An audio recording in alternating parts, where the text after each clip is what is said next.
Bonjour, je vous présente cet ouvrage. Maurice Blondel, L'être et les êtres.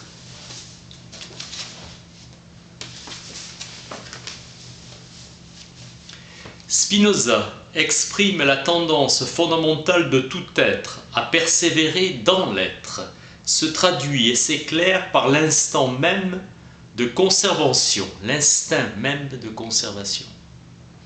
Tout ce qui est perçu, même le fictif, est l'existant. Nous avons à vivre et à découvrir, à réaliser le sens de notre vie, l'instauration de notre être. La solidité des êtres comme celle de la connaissance que nous pouvons en acquérir ne peut trouver sa vraie consistance que par le rattachement de tout ce qui existe à l'unité métaphysique de l'intelligible. L'antique sagesse philosophique avait pris son fondement dans une science de l'être, clé du problème de la vie humaine et de notre destination suprême. Qu'est-ce que être? Que signifie être? Dissocier le verbe et le nom. L'acte d'être, c'est le rôle du verbe, et le fait d'être, c'est le rôle du nom substantif. Exister n'est pas encore être pleinement. Quels sont les êtres? Les organismes vivants et mourants sont-ils des êtres? Les vivants ne naissent que pour mourir. Les personnes sont-elles des êtres? Réginald Baudouin indique que parmi les gains philosophiques suggérés par l'enseignement théologique, l'un des plus importants est la distinction capitale entre la personne et l'être substantiel des esprits. La réalité de la vie personnelle nous met sur le seul et vrai chemin de l'être. État de tendance plutôt qu'un devoir-être, conception socialisante et immanente pour passer à une solution plus haute et rationnelle de l'être transcendant. L'univers est-il un être? L'idée d'un transcendant, l'affirmation d'un divin, implique la notion du devenir lui-même. En même temps, on attribue à la vie immanente du monde et de l'humanité la puissance de réaliser en soi et de perfectionner cette idée, cette présence divine. La réalité sociale est-elle un être? La solidarité est une interprétation idéale des rapports entre les personnes. L'ordre social a ses caractères propres. Réalité profonde du corps et de l'esprit social. Le devenir, dans sa totalité, est-il un être? Appui de la pensée en face du mouvant, la durée est la monnaie de l'éternité. L'un est tout. Peut-il être achevé? Unifier l'univers et lui attribuer une somme intégrale. Apparente satisfaction de concilier la multiplicité mouvante de l'univers et l'intégralité de l'univers. Aucun prétendant à l'être, ni tous ensemble n'ont droit à régner. Chacun est insuffisant, prétention collective de l'antinomie de l'un et du multiple qui ne saurait se réconcilier dans la fictive abstraction du tout.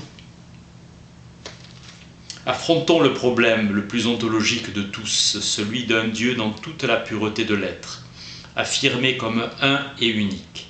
Affirmons spéculativement que dans tous les êtres subsistants, il y a une cause première, un principe d'efficience, une norme transcendante et immanente à toute existence contingente.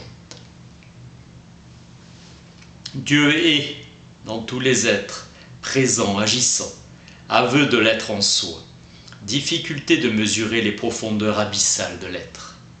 L'être absolu est-il vraiment conçu par nous? Nous prétendons à une secrète intuition de l'être. La notion de l'être ne saurait être totalement absente d'aucune conscience. Présence active dans toute conscience d'une vérité supranaturelle, supratemporelle et transcendante.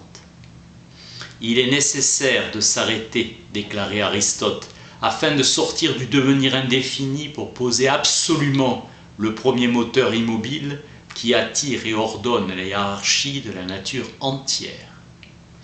L'infinie richesse qu'implique l'idée de Dieu nous fait ajouter qu'il est nécessaire de ne point arrêter.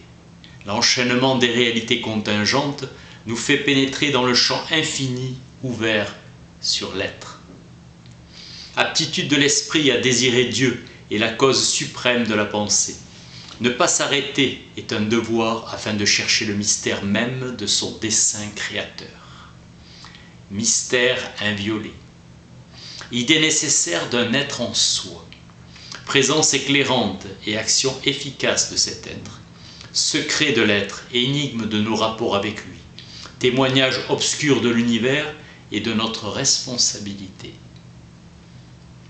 Sécrétant proposer la formule « Je suis ce que je veux ». N'est-il pas absurde d'être sa propre cause, de se tirer du néant? En attribuant à l'être l'intelligibilité et l'intelligence, ne risquons-nous pas de revenir à un anthropomorphisme?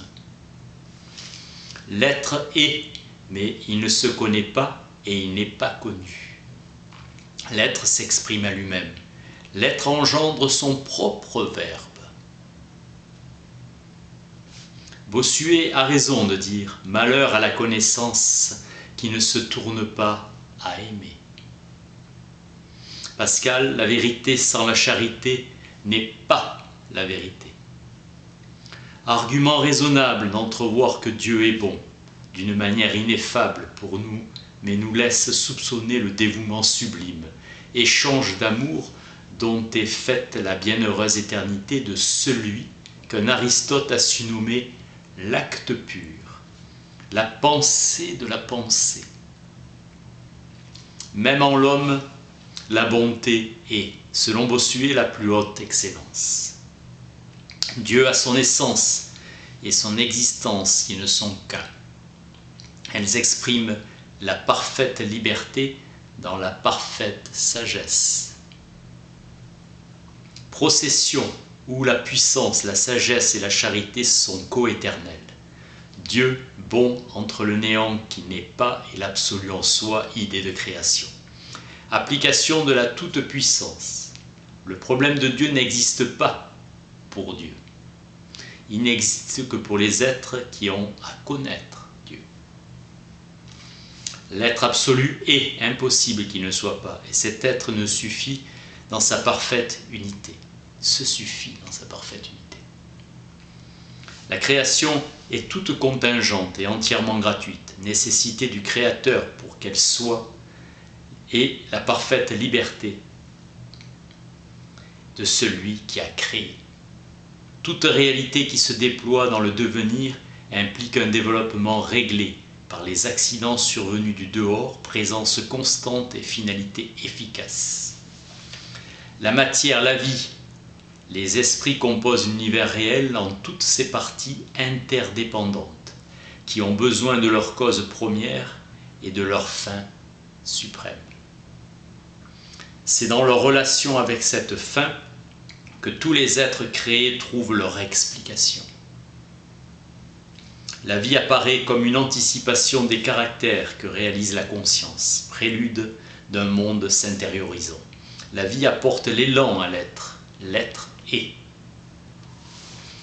Pour tout développement des êtres, l'initiative divine est partout prévenante, perfectionnante. Théorie aristotélicienne de l'acte propre à chaque degré des êtres. Être effectivement, vivre avec risque, initiative et découverte. Participant à la cause première et devenant la fin dernière et suprême de tout ce qui est, agit et pense. La création ne cesse d'être mystérieuse. Dieu n'est pas seulement la pensée de la pensée, il est l'acte pur et c'est un mystère. L'être est ne se réduit pas seulement à nous et renferme des profondeurs qu'il est possible d'explorer. Gardons à être son sens actif et premier. Celui du verbe qui affirme et qui pose sens dont jamais le substantif ou l'attribut ne parviennent à égaler la plénitude. L'étude de l'être ne doit pas se réduire à celle de la pensée, ni se confondre avec elle. Tout le réel est comme une prière de l'être, ou comme le dit Spinoza, tout ce qui existe tend à persévérer dans son existence, à accroître cette existence et à rentrer dans la félicité de l'être. Le secret de l'être nous échappe, car des parois nous cachent les richesses supérieures. La lumière est à la fois émission et vibration. Erreur de s'arrêter à une découverte scientifique, même mathématiquement élaborée. Dépassement perpétuel des phases scientifiques. Le méconnaître serait ruiner l'esprit scientifique. Aucun homme ne réalise sa nature d'homme. Aucun homme n'égale ses virtualités infinies et le terme suprême de son désir indéfini. Dès lors, aucune évidence intellectuelle ne s'impose à nous avec certitude et infaillibilité. Importance attachée à l'éducation intellectuelle. Il est indispensable de bien discerner la signification absolument transcendante des principes rationnels. Problème de la rectitude intellectuelle. Il importe souverainement de critiquer ces vues paresseuses et d'éviter les facilités rassurantes. Notre effort consiste à chercher la réalité ontologique. Chercher tout ce qui, dans le mystère même de Dieu, peut offrir quelque clarté et quelque justification à notre raison.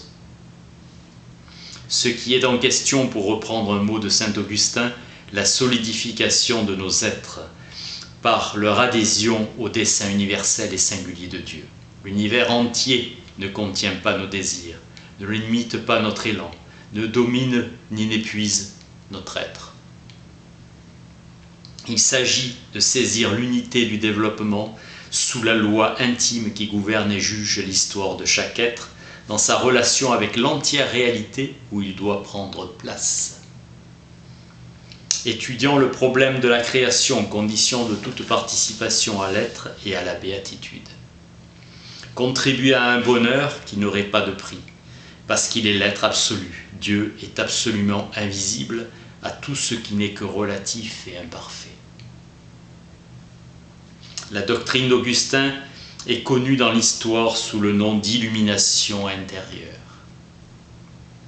La lumière qui éclaire tout esprit dans tout l'univers est la seule et authentique lumière de la raison incréée, qui est aussi la lumière créatrice et la vie de toute intelligence.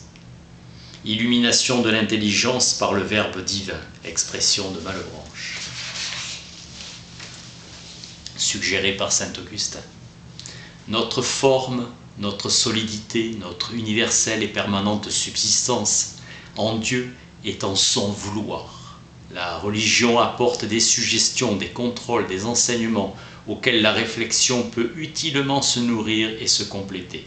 Séparer radicalement des disciplines ne peut assurer la paix et la compréhension mutuelle. Rendre à leur vraie valeur et à leur fonction réelle toutes les composantes des êtres authentiques et non nous faire quitter la cave cartésienne, la région des illusions de Spinoza ou les ombres de la caverne platonicienne dont les maîtres de la vie spirituelle cherchent justement à nous libérer. Tenir compte du faux et du mauvais dans une ontologie complète qui ne fait pas abstraction des erreurs, des chutes et des sanctions. La physique moderne est un terrain mouvant sur lequel le philosophe ne doit s'aventurer qu'avec bien des précautions. Substituer des explications physiques traduisibles par des images aux théories purement mathématiques, fort hermétiques, univers à 4 ou 5 dimensions. Le fameux principe de la relativité a détruit le concept du temps absolu. Nous recevons l'existence, mais c'est un prêt que nous avons à fructifier. L'ontologie est dynamique et édificatrice, norme qui traduit en nous la présence d'un dessein divin et d'une exigence transcendante. Cette règle étant réalisatrice et libératrice. Maurice Blondel, l'être et les êtres. Merci.